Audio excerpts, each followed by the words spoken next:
Les préparatifs de la rentrée scolaire étaient au menu d'une importante rencontre à Bajangara entre les autorités administratives, scolaires, élus locaux et la société civile. Le point en début de journal. Des centaines d'habitations effondrées et un bilan humain lourd, c'est les conséquences des fortes précipitations exceptionnelles qui frappent notre pays depuis plusieurs mois. Les niveaux de la crue exceptionnelle de 1967 ont été dépassés. Vernissage dans ce journal avec les expositions du Burkinabé Warren Sarr qui présente des photographies sur les tirailleurs sénégalais.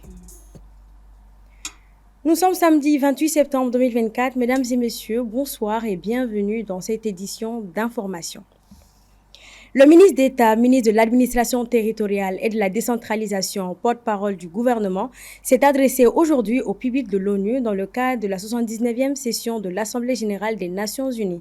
Le ministre a dénoncé un soutien au terrorisme international. Nous vous proposons un extrait de sa déclaration. Les assises nationales de la refondation, lancées en décembre 2021, ont permis aux Maliens de procéder à un diagnostic exhaustif des causes de la crise, puis d'adopter 517 recommandations pertinentes.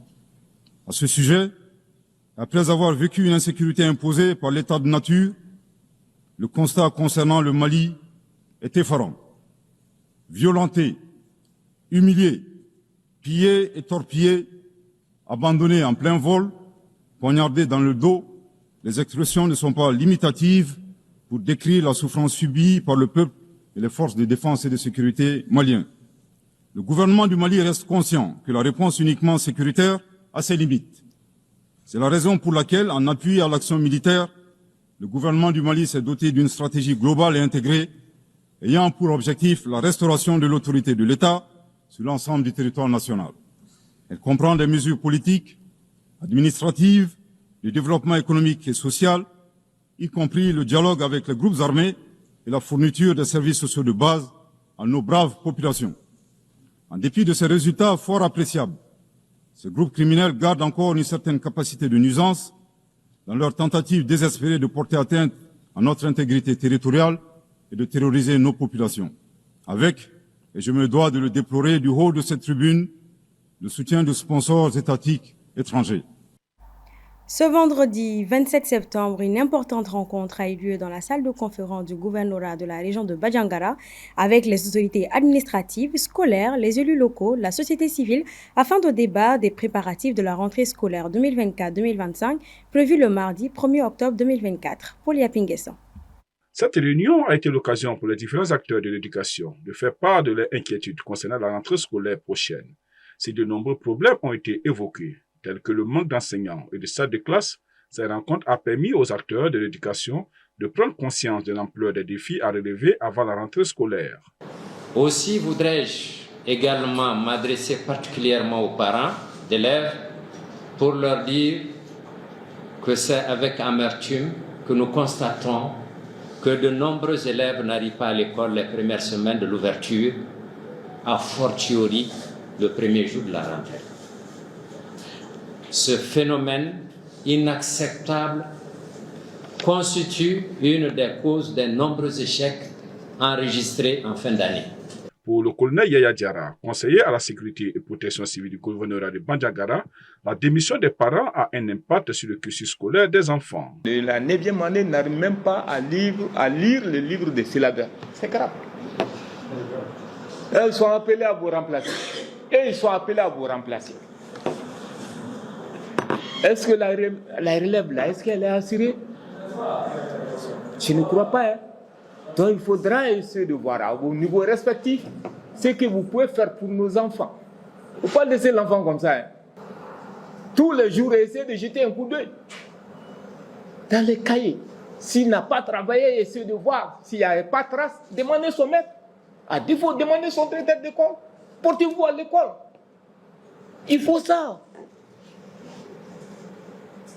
Pas la peine. Ça ne fait que dégrader, effectivement. Parce que nous, on a baissé les bras. Nous, les parents d'élèves, nous, les parents, on a baissé les bras. On a abandonné. On a failli à notre mission. Nous sommes tous les responsables de cet échec-là. Ce n'est pas les enseignants seulement. Les responsables ont exprimé leurs craintes quant à la possibilité d'accueillir tous les élèves dans des conditions optimales. En effet, certaines écoles ont dû être fermées ces derniers mois en raison de l'insécurité due à la présence de groupes armés dans la région. Depuis plusieurs mois, le Mali fait face à des précipitations exceptionnelles ayant provoqué des inondations à travers le pays et la montée des eaux sur le long des fleuves dépassant les niveaux de la crue exceptionnelle de 1967. À ce jour, plusieurs centaines d'habitations se sont effondrées et le bilan humain est lourd. Soumaïla Fani. Jeudi dernier, le Centre de coordination et de gestion des crises a lancé une alerte à travers un communiqué. Selon le centre, je cite, la situation hydrologique sur le long des fleuves Niger et Bani est marquée par la poursuite de la montée des niveaux d'eau.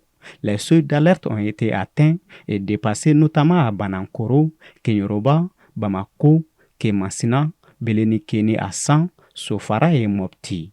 Par ailleurs, plusieurs quartiers à Bamako ont été mis en vigilance rouge, notamment la cité du Niger, Djikroni Para, Badalabougou, mais aussi des localités situées dans les régions de Koulikoro, Ségou, San, Mopti et Tombouctou. Depuis plusieurs mois, le pays fait face à des précipitations d'une intensité exceptionnelle ayant provoqué 385 inondations. À ce jour, plus de 31 000 habitations se sont effondrées, touchant 208 448 personnes. Le bilan humain est aussi lourd, faisant état de 65 décès confirmés, notamment dus à l'électrocution et au vent violent. La région de Ségou est la plus durement impactée, avec 79 169 personnes sinistrées. Le Centre de coordination et de gestion des crises indique que la hausse rapide des niveaux d'eau sur le long des fleuves Niger et Bani est sans précédent depuis les relevés de 1967. Les prévisions météorologiques indiquent que la situation pourrait perdurer avec de nouvelles pluies orageuses à venir, augmentant le risque d'inondation. Pour la protection des populations les plus vulnérables, les autorités annoncent que des plans d'urgence sont en cours d'élaboration afin de renforcer les infrastructures de gestion des crues.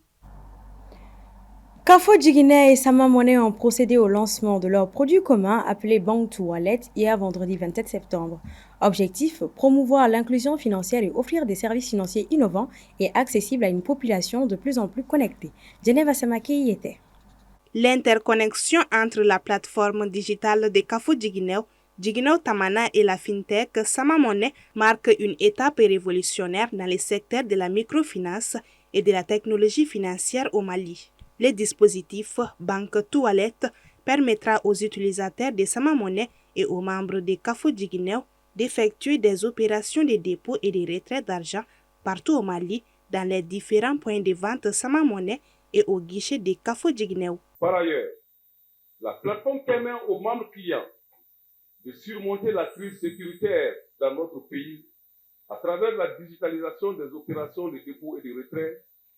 Il constitue un service d'avenir sur lequel l'institution compte beaucoup pour se rapprocher davantage à ses membres clients et pour renouveler sa base clientèle tout en renforçant son leadership dans le secteur de la microfinance au Mali. Bank to Wallet offre plusieurs avantages significatifs aux clients. Avec l'application Djiguinéo Tamana, cette application couplée à l'application Sama Money permet effectivement de faciliter les transactions entre les deux solutions. Ce partenariat, cette intégration entre les deux solutions va permettre à tous les utilisateurs, y compris ceux qui vivent dans les zones rurales, de gérer leurs finances facilement et rapidement via le mobile. Ce dispositif permet de dynamiser les activités économiques en offrant aux agriculteurs, aux PME et aux petits commerçants des moyens de paiement plus rapides et plus pratiques. Ce nouveau produit est une bonne amorce pour la construction d'un écosystème financier moderne, inclusif et durable, qui permettra également à ces deux entités financières de diversifier leurs sources de collecte de fonds et d'augmenter leurs ressources, tout en multipliant les points d'accès des dépôts et des retraits à travers les partenariats avec la fintech, les opérateurs de téléphonie mobile et les sous-agents. Entre la situation critique des finances au Sénégal, le retrait des fréquences de RFI au Burkina Faso ou encore l'annonce de l'élimination du chef du Hezbollah libanais par Israël, nous vous proposons une compilation de l'actualité sous-régionale et internationale en bref avec Geneva Samake. Dans un effort de transparence inédit, le ministre de l'économie et du plan du Sénégal, Abdourahmane Sarr a présenté un rapport sur l'état des finances publiques du pays, dévoilant un tableau beaucoup plus sombre que celui communiqué jusqu'ici. Le rapport met en lumière des écarts significatifs entre les chiffres annoncés et la réalité économique du Sénégal. Au Burkina Faso, le Conseil supérieur de la communication a annoncé ce vendredi 27 septembre 2024 les retraits de 5 fréquences de Radio France Internationale RFI, selon l'agence d'information du Burkina. Les fréquences concernées sont celles des villes de Ouagadougou, Bobo-Dioulasso, Koudougou, Banfora et Waïgoua. Dans un communiqué, le président de la Commission de l'Union africaine, Faki Mahamat, a exprimé sa grave préoccupation concernant la situation sécuritaire et humanitaire au Soudan, touché par les conflits, en mettant l'accent sur la situation à El Fasher et au Darfour. C'est au tour de l'Afrique de fournir une fois de plus le prochain secrétaire général du Commonwealth le mois prochain, selon le système de rotation du bloc. Les 3 prétendants à ces prestigieux postes sont Mamadou Tangara, actuel ministre des Affaires étrangères de la Gambie, l'avocate et diplomate ghanéenne Shirley Ayorkor Botcheye et le sénateur Joshua Setipa du Lesotho, qui travaille toujours au secrétariat du Commonwealth. Israël a déclaré ce samedi 28 septembre 2024 avoir éliminé le chef du Hezbollah, Hassan Nasrallah, âgé de 64 ans, lors d'une frappe effectuée la veille dans la banlieue sud de Beyrouth. Hassan Nasrallah est mort, a déclaré le lieutenant-colonel Nadav Shoshani, porte-parole de l'armée israélienne, sur les réseaux sociaux X. En exposition à l'Institut français de Bamako, le photographe burkinabé Warren Sarr, l'auteur présente des clichés qui mettent en lumière l'histoire des tirailleurs sénégalais. Polyapinguesson. Les Invisibles met en exergue l'histoire des tirailleurs sénégalais. Cette exposition photo offre un regard poignant sur l'histoire à travers une série de clichés.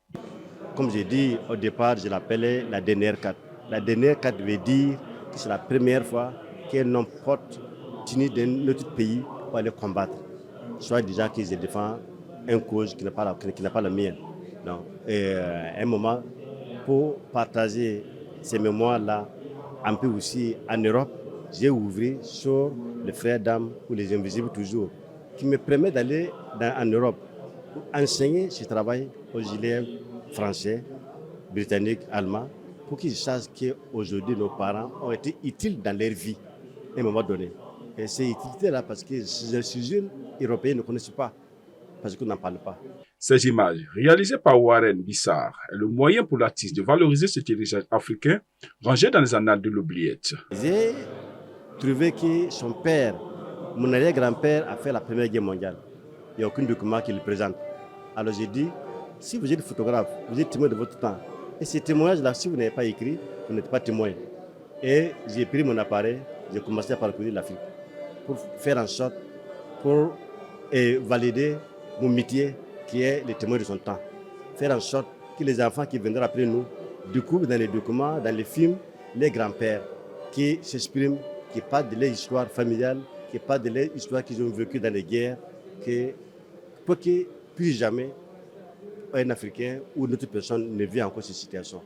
Des clichés qui permettent de se remémorer l'histoire des soldats inconnus qui ont sacrifié leur jeunesse pour la cause métropolitaine. Je découvre le travail de Warren, le nom m'est connu depuis un certain temps, mais je ne connaissais pas son travail. Et c'est vrai que ce travail-là, de recherche d'ailleurs, ce qui m'intéresse là-dedans, c'est ce côté recherche, aller fouiller dans la vie de ces vieux monsieur, à fouiller dans leur passé et essayer de ressortir quelque chose que le monde ne connaît pas. Ce qui m'a beaucoup intéressé dans ce travail-là. Et j'écoutais tout de suite le film qui a été fait et des informations qui sortaient dedans et qui est absolument instructif et ça décale en fait de ce qu'on sait des tirailleurs sénégalais. Les Invisibles rappellent l'importance de reconnaître et de célébrer le rôle des tirailleurs sénégalais dans l'histoire militaire africaine et française. C'est tout pour cette édition d'information. Mesdames et messieurs, merci à tous de l'avoir suivi. Excellente suite de programme à toutes et à tous sur TMA.